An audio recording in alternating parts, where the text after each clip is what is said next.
Good morning, good morning, good morning, or afternoon. I think it's afternoon. I'm on vacation, so I don't care. So this is what's going on in my garden. We're gonna start right here. I put in some cannas. They're taking their sweet time to grow, but the dahlias are coming up. My iris has already come up. Random sunflowers planted by the bird. I put some seeds and flowers and things in this little tower. We'll see what comes up and what doesn't. My olive tree has shed all of its leaves. It does that every single year. So um, there it's some random seeds and rosemary. This mulberry tree was thriving, but then it started to die back. I'm just gonna let it do what it do because I think that was done by transplant. Over here in my asparagus plot, I planted some additional flowers and stuff to give it something over here. Uh, and then when I was at the garden center, I got that at Flying Dragon Hardy Citrus. Some people say it's not edible, but you can make like a lemonade with it because it's just very sour. It's like a very sour small orange. Put some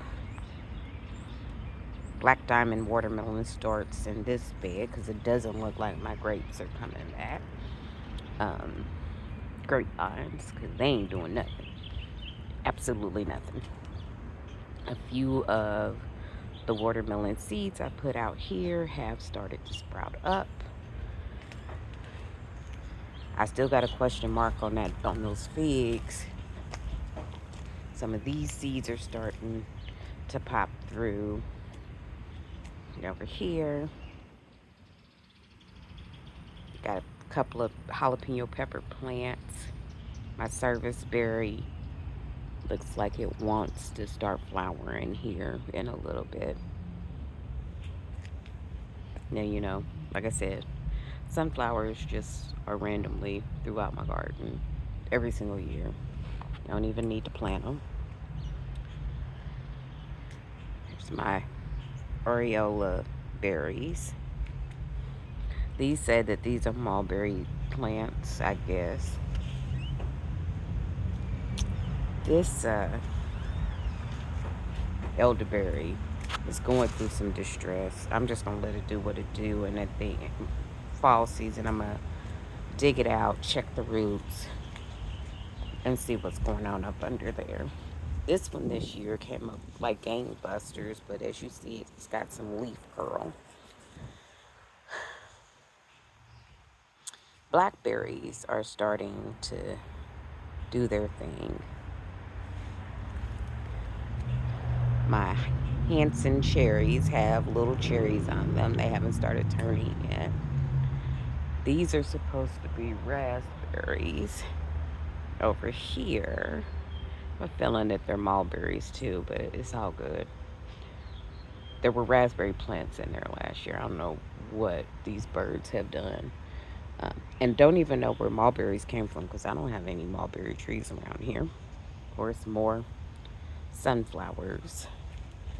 Uh, have my cucumber plants coming up. My tomato seeds haven't done nothing.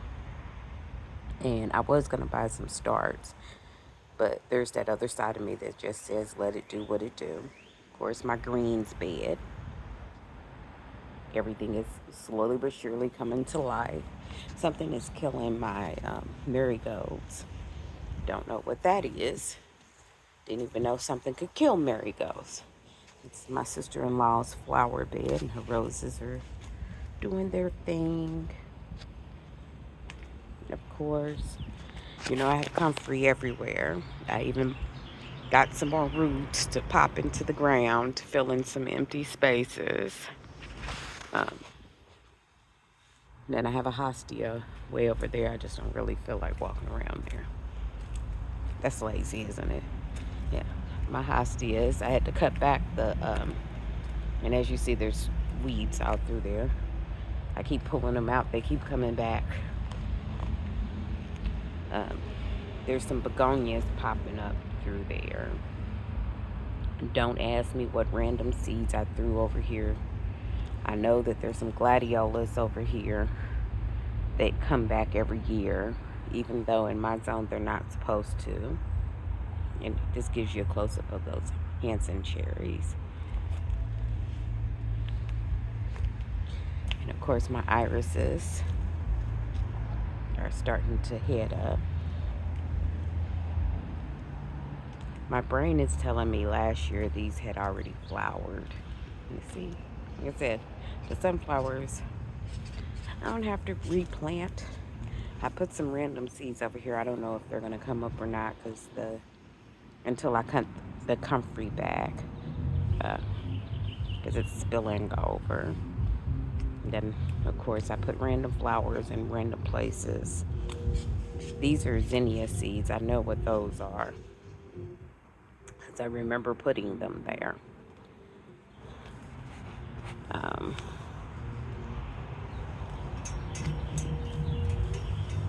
This is what you walk into when you walk into my space. And just a word to the wise, if someone gives you free Jerusalem artichokes, there's a reason. I had to, if you see the side of that container from here, it's broken. The Jerusalem artichokes were growing out the side, got all the way down into the soil, were growing in the soil up under the garden fabric, pushing it up at one point in time. I had to pull all of that out.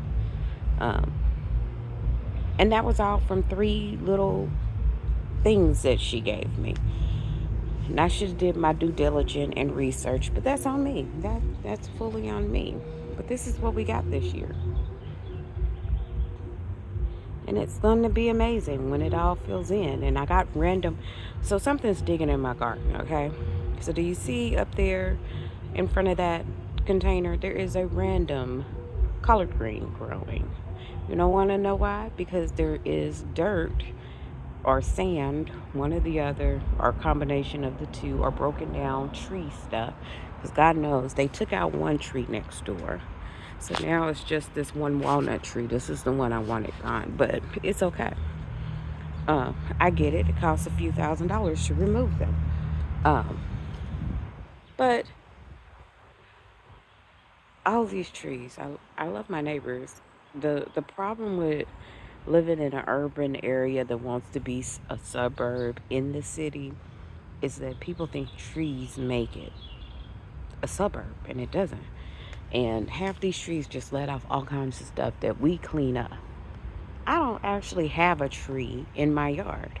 I clean up more leaves and tree debris, from the little flying things from the maple tree to the walnut to walnut hulls, because the squirrels eat the crap and leave it in our driveway, than anything else, which is the reason why I can make so much compost, even though I ain't got no damn garden big enough for all the compost that I produce. But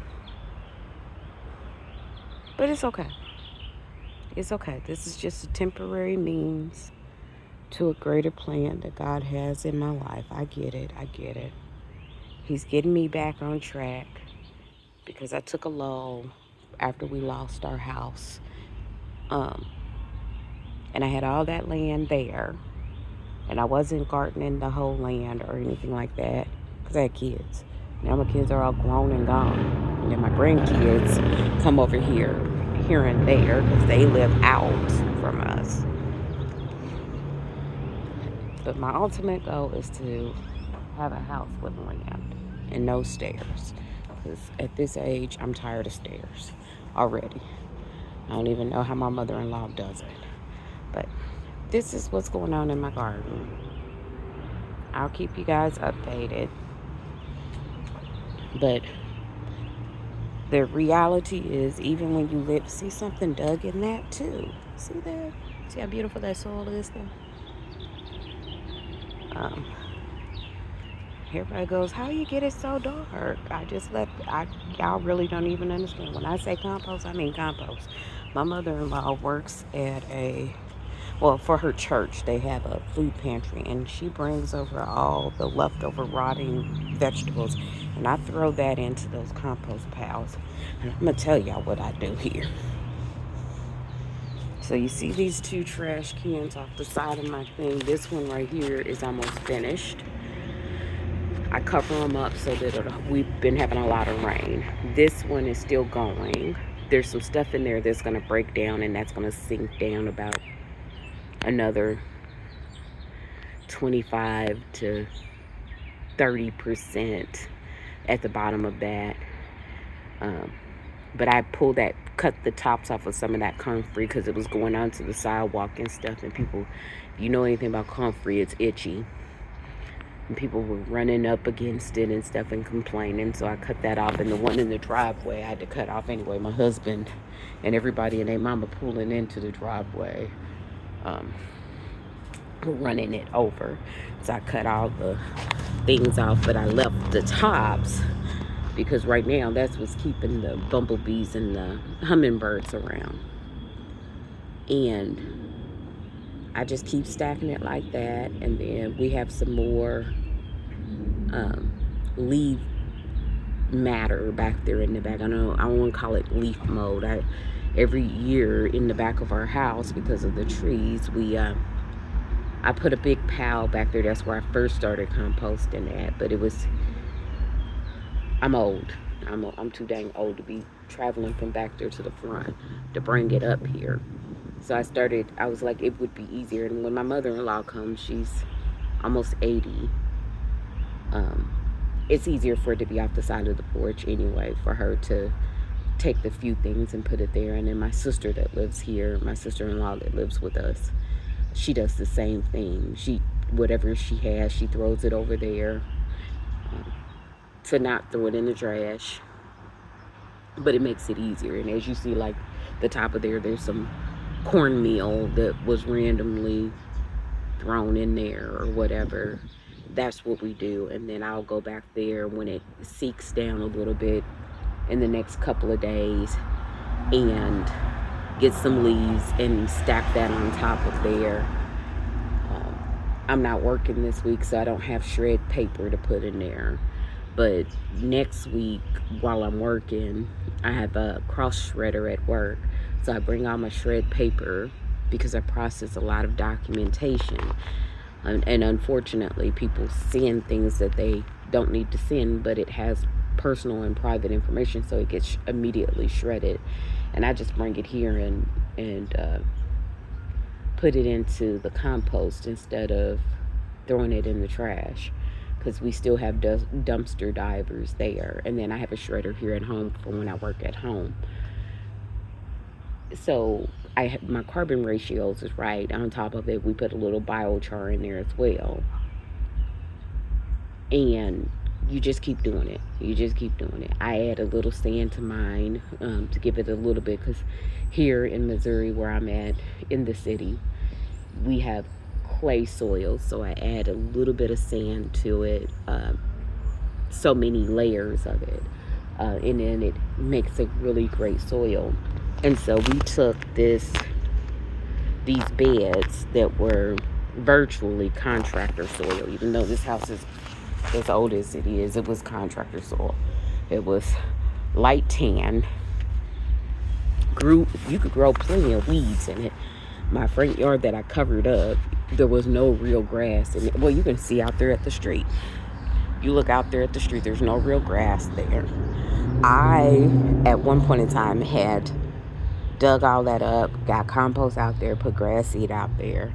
And then the utility companies came and dug up our street for something, and had to dig up that area.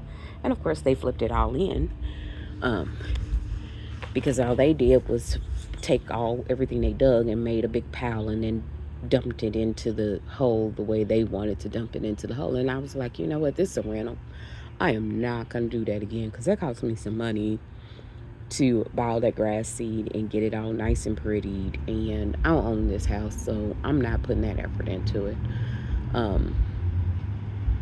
It will be weeds. That's where I'm at this point. You know, when we leave, I will reseed this area because I did take my time, till it out, do all of that stuff, add compost to it, get it all nice and lovely to get it where I could grow the watermelons in it. And so, and then I feed this portion. But that's one of the reasons why everything is in containers. But when we leave, I will reseed all of this and they can have whatever grass they get because when we came here, there wasn't no grass. And I got tired of looking at it. So, but you can do a lot of things in an urban setting, whether you're in a house you own, if you're having to do it on a porch. We used to grow on the back porch, but the tree behind the house started shading out the back porch, and I had containers back there. And I did really good. But now there's too much shade. This tree this year is shading, but I use some lights at night to give additional lighting. So, uh, but we'll see. We'll see how this goes this year. All right, that's all I had to say today. I just wanted to give y'all guys an update because I know I don't post that often. I'm really not that kind of person, so I got to get better at that. All right.